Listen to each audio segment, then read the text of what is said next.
Hey everybody, Jay Niblick here again with Brian Arzani. Hey Brian. What's up? 10 minutes to profitability, our new format, cutting it down from 20 minutes to 10 because y'all said you don't want to even take 20 minutes to get profitable because you're too busy. And Brian made the point on the last video. That's awesome because that means we're getting in front of the right people that don't want to sit around and theorize for days, which is one of the reasons they're not profitable. So we're going to give you 10 minutes to help give a singular tip on how to become a more profitable independent management consultant / coach. Then you got to go sell some shit because in the end, that's how you make money. Go servicing more clients. Last video, we just talked about how you differentiate yourself out of the 700,000 other people that are competing with you in this market space here in the United States alone. Very much the same in the European Union and so forth. But we talked about when you make that initial discussion, somebody says, what do you do? You know, and so Brian and I both gave examples. Go watch that video. Subscribe down below at intermetrics.com to watch the rest of the videos and be emailed every week. We're coming out with 1 or 2, depending on the week. All about education based. We're not pitching anything. We want you guys to be successful. Today we're talking about, now that worked, you've got the initial meeting. How do you differentiate yourself from the other 700,000 or in your neck of the woods, 1,000 to 2,000 consultants, depending on the size of your city, who live in your metro area, who want that same business? How do you make yourself different? Brian, you got the 30-minute meeting. You got the 45-minute meeting with Mr. Jones or Mrs. Smith. What do you do to not look like the other schmucks that come walking in the door so you can actually get the business?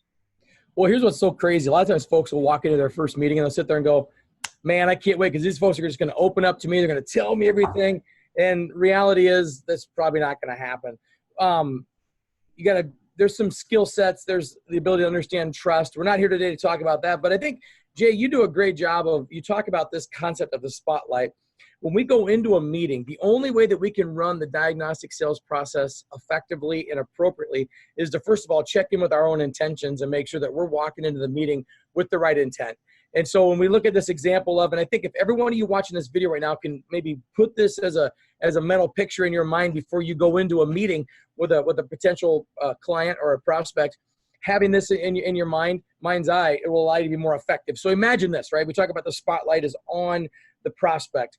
Imagine going to like a school play or a Broadway production or a musical of any kind.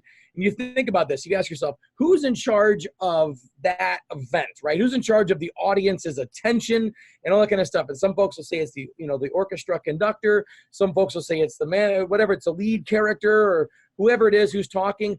When in reality, it's actually the little dude in the very back who has access to that spotlight.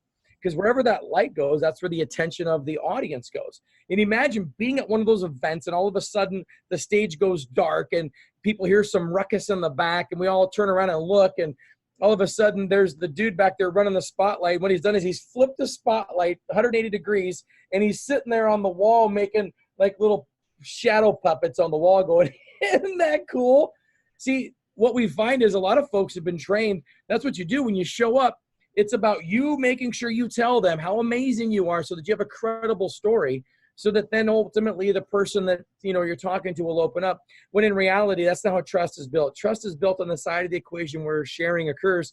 And if we keep that spotlight on them and our intentions and our mouth and our message are aligned, right, with regards to what we're doing, we're here to, and as Jay talks about is when you wrote the book, The Profitable Consultant, right, the person that identifies the problem earns the right to fix it.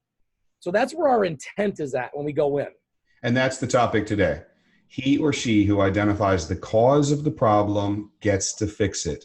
Yep. Here's how you differentiate yourself from the other 700,000, right? Or the 1,000 or 2,000 in your neck of the woods. And that's what it is, right? We had 622 cities in the metropolitan U.S. that are larger than 50,000 people. If you live in a city with more than 50,000 people, divide 700,000 by 622, because that's how many cities there are.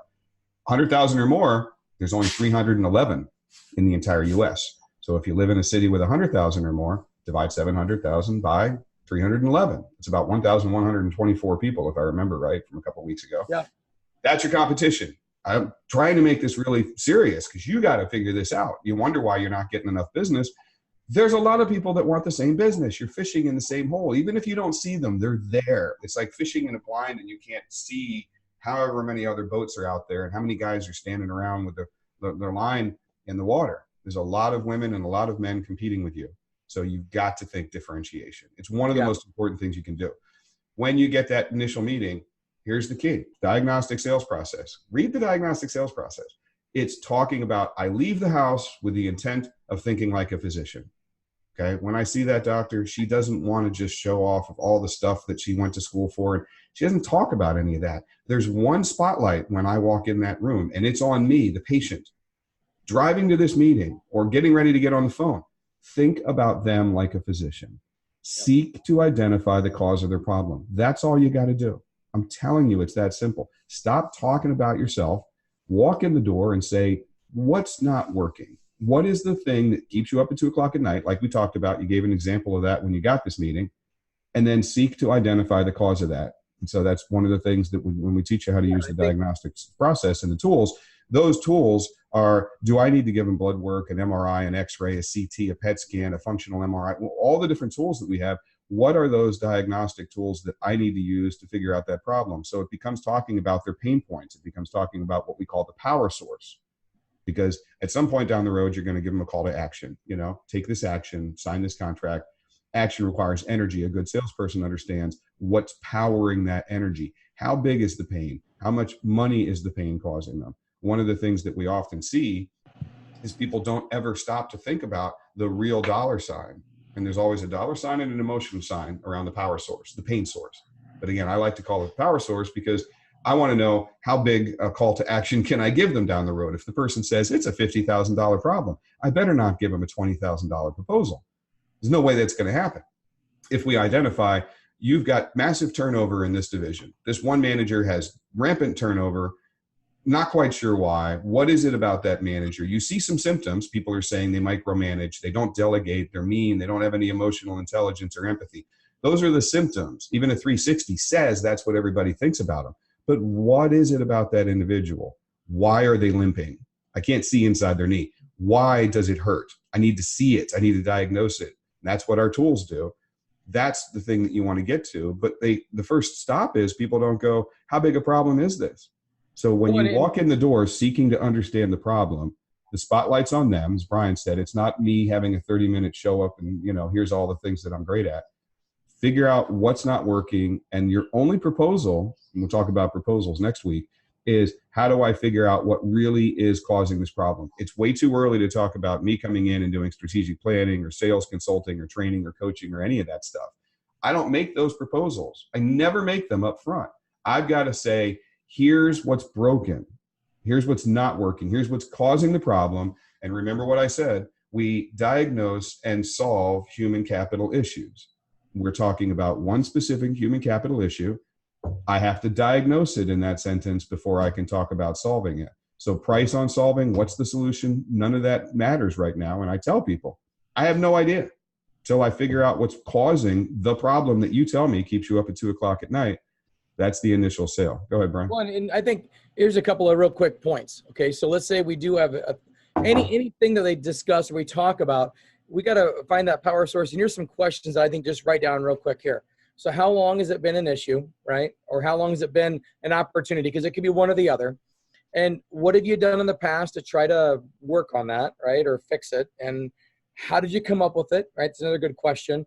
And then here's another great question. What happens if nothing changes, right? Well, it happens. Let's fast forward 6 months. Let's fast forward, a year, and everything stays exactly the way it is, whatever it is. And these are ways that we truly keep the spotlight on them, because it's so easy for us to go in and go, well, let me tell you, I could do this, or we could schedule this tomorrow, versus really exploring that to figure out, is this really a power source, or is it just a smoke screen, or is it just a twinge in the back that if I'll be okay. So, how long has it been an issue? What have you done to try to fix it in the past? How did it work? Other than you, who else is having this conversation? If nothing changes and you move forward 6 months, a year, and nothing, is it going to be? And put an emotion on it. Besides the dollar sign, which is great. And it actually starts to become the first consulting you do to them, because most of the time they haven't slowed down to really process, wait, if it's three times personnel salary and we lost 12 people last year, wow, I didn't really realize how big a problem this is. But get the emotions, what are the emotions tied to it? And if it's really keeping you up at 2 o'clock at night, how's it affecting you professionally? But, how's that affect you? Here's what he's talking about. And we're going to wrap this up. Sorry to cut you off, Brian. No, you're good. We're almost at 10, baby. A lot of times people are guilty of lazy ass selling. I'm sorry, I don't mean to insult you, but I'm going. LAS, baby. LAS. You got to work. You got to do the digging and diagnose it first. So this is tough and it takes a lot of time. Go sell some shit.